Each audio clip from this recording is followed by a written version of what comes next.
ဟုတ်တဲ့ရိုးရှင်းတဲ့ချက်နီးလေးတစ်မျိုးကိုမျှဝေပေးပါမယ်ခင်ဗျာ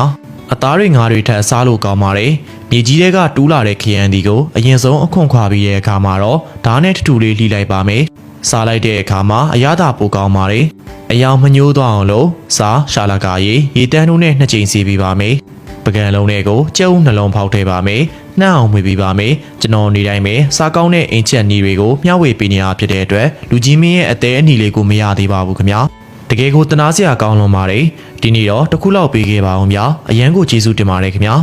ပြီးတဲ့အခါမှာတော့အပေါ်ကနေကုံမုတ်တလာထပ်ဖြူပြီးတော့နှံ့နေအောင်မွေလိုက်ပါမယ်ဒီလိုချက်တဲ့ခရမ်းဒီကစီဆိုးယူမှုနေပြီးတော့အစီလဲမပြန်ပါဘူးစီပူကျင်60ရာခိုင်နှုန်းလောက်မှာဒဲအိုရဲထည့်ကြော်ပါမယ်